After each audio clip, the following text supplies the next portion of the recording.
Hi, everyone. I'm Greg Gonsalves. I'm an associate professor of epidemiology at the Yale School of Public Health.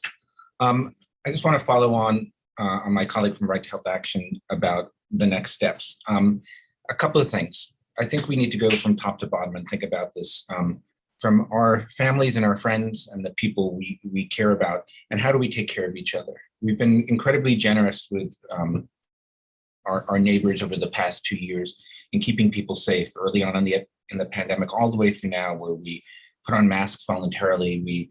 We check in on our neighbors to see if they need things.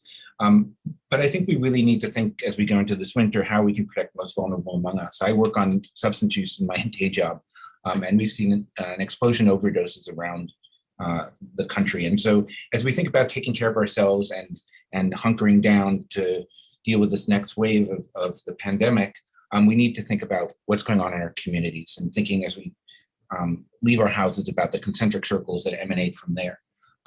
So we can help each other in lots of ways, and mutual aid schemes have popped up, and we've done lots of stuff to protect ourselves and our families.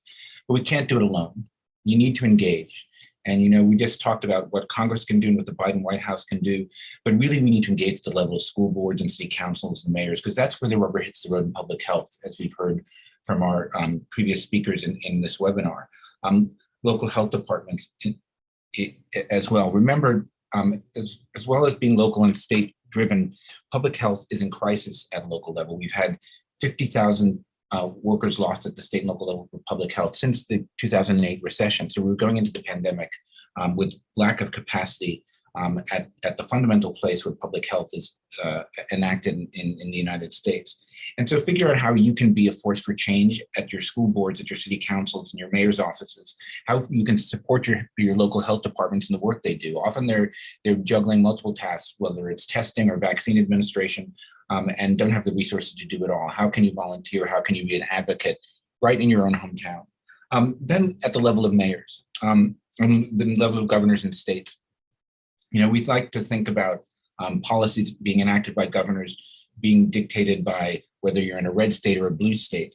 But I know I live in a blue state of Connecticut, and our governor, Governor Lamont, was just at a big 1,000-person gathering at a casino in the state talking to the restaurant owners and saying, we're not going to have any more shutdowns. We're not going to have any mask mandates in this state, just as Omicron was coming across the transom and the news we were getting, and bragged about how the path is only forward. And there's a temptation by politicians, both in red and blue states, to get the path of least resistance, to take the fact that we're all tired and fed up from this pandemic and all we've done, to move away from the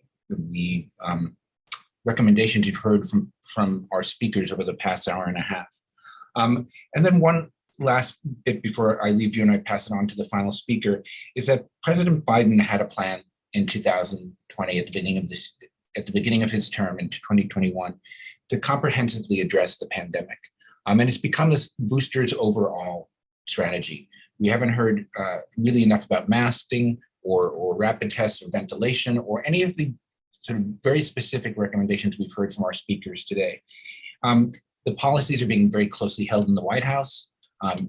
Ron Klain, Jeffrey Zients, and others are making decisions, really excluding most of the public health and science community from these debates. It's really a West Wing pandemic preparedness response that's happening right now before our very eyes. And there's no political cost to him for maintaining the status quo, whether it's on vaccine access around the world or making rapid tests available to all Americans, to making sure that we have masks to use on a daily basis that are worthwhile to be used and will protect us from transmission.